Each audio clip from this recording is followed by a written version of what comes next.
Hi everyone, welcome back to my channel. Over the past few videos that I've uploaded, I've focused on one game or two games each, such as Pikmin, Pokemon Snap, or Wind Waker.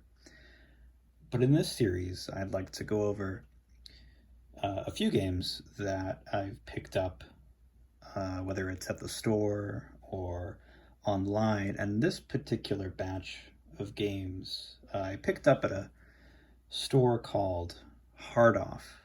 Now it's a little strange of a name, but it derives from the store Book Off, which is a used book, CD, DVD, and game store that's really popular here in Japan. Hard Off is more focused primarily on hardware, whether that's hardware for your house or computer hardware, but they actually sell games as well. And I find that games that are sold at Hard Off are usually cheaper.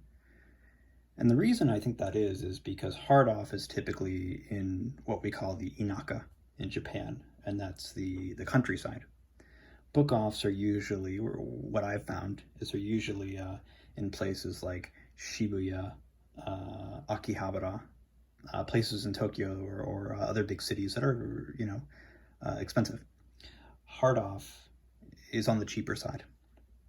Anyhow, today I took a look at the Hard Off in Nara City, which it's a city, but it's a much smaller when you compare it to Osaka or Kyoto or Tokyo. So the deals were better. Now the first game that I saw that caught my attention, and I probably won't spend too much time on each game, maybe just opening them up and seeing the inserts and seeing what it came with. The first game that I came across is Dragon Quest Monsters, and this is Terry's Wonderland. I've never played this game. I know that this was released as a remake on the 3DS maybe eight years or so ago. This game just looks like it's in pristine condition. I probably paid $4 roughly, maybe $3 for this. It's a really, really good deal. I may, try this someday. For now, it's just for my collection. I'll take a look at the inserts. Like I said, I probably won't go through the manuals too extensively.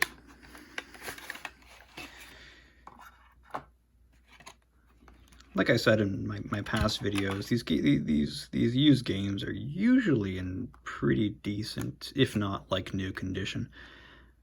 So as we can see, the cartridge looks like it's a little scratched up, but it's probably been played a few times, but not bad at all.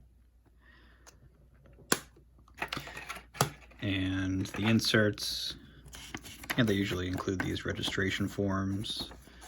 And yep, the manual. Yeah, this is like new. Now, this was for the Game Boy, of the Super Game Boy, and the Game Boy Color. Again, I really haven't played this series. Of course, I played Dragon Quest, but not really the spin-off series. I really like the designs of those monsters, though. Yeah, okay. Oh, there's a join the Dragon Quest fan club. Probably about 22 years late. This game released in 1998. I apologize if there's a little mess on my desk. The next game, following right after, is Dragon Quest Monsters 2. Now, number 2, what I just found out was that there were two versions.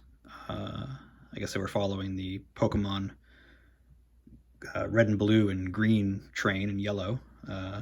Figured they'd milk as much money as they could. I imagine there's not too many differences between, what his name is, let's see, maybe he doesn't know, Ruka?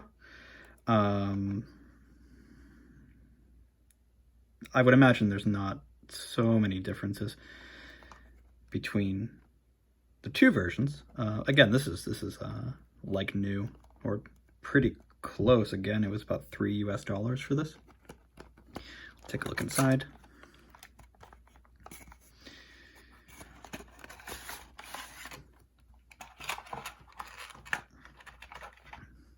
Again, really, really fantastic condition. This looks brand new, actually. A couple scratches there, but wow. As well as the inserts. Yep, the manual looks like it's never been opened. I bet there's some really nice art in here as well, yeah. And these Game Boy RPGs were always really addictive.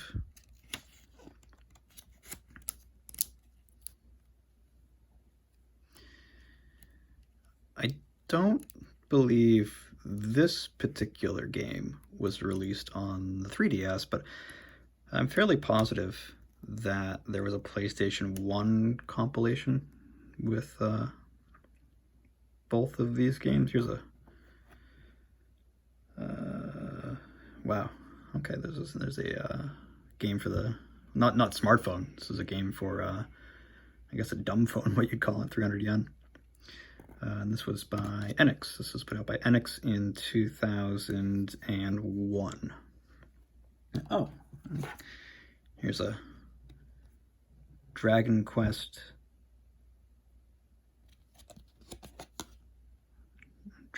card game. And this is Luca, level 1. I know nothing about this guy. Didn't even know there was a Dragon Quest card game. That's pretty cool. And the registration form, nothing important. Now, the next game, I'm sure everybody's familiar with this. Again, this was maybe $9 US.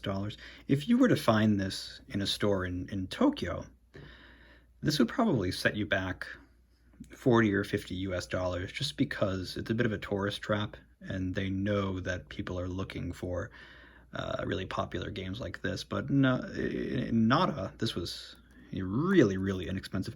It has a few dents, but nothing crazy. It's, yeah, on the bottom there's a couple dents, but I'm not complaining for the price that I bought it at.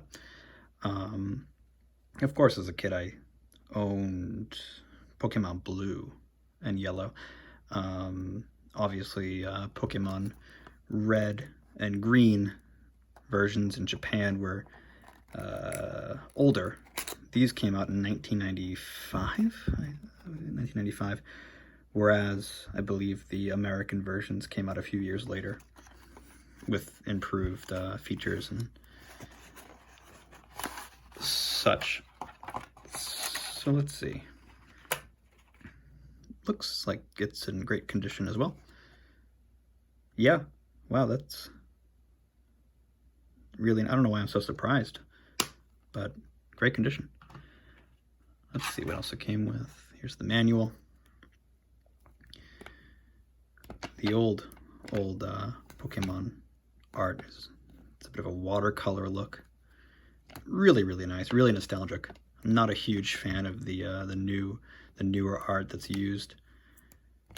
I really think that the watercolor it's a really great style. They should bring that back.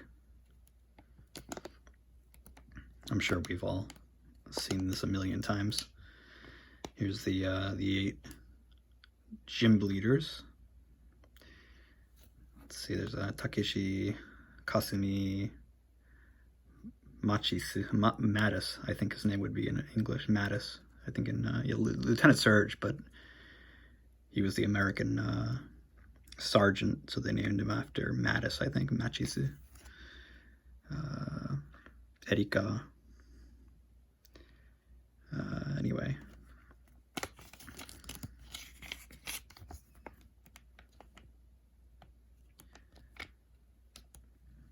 Yeah, again, just standard Pokemon. Some of the 3 starters. There's Hitokage, Charmander, Zenigame, Squirtle, and Shikidane, which is Bulbasaur. And some of the monsters you can collect in the starting area. Yep. Yeah, cool stuff. And it also included I won't open it now, I don't think I have the room for it, but a pull-out map of it says the Pocket Monsters town map. I'm sure plenty of kids here had this hanging up on their wall at some point. All right, next, let's see. Now this one was interesting. This is Inuyasha.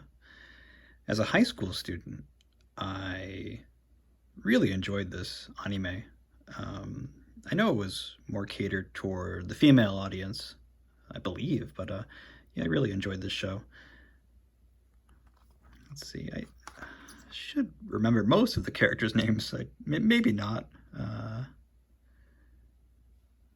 Don't remember his name, but I actually never played this game. Looks to be just a standard RPG. I can't imagine it's great, but maybe I'll just skip the manual. Anyway, this was the equivalent of a US dollar, so maybe I'll mess around with it someday. But it's a pretty nostalgic show for me. And let's see. Speaking of nostalgia, this show is probably one of my favorite Japanese anime. This was on Toonami back in the early 2000s. I mean, the show's from the early 90s, but we didn't get it in the US until the early 2000s. Really, really great show. I don't know if I can say the same thing about this game. I think most of the Yu Yu Hakusho games were garbage.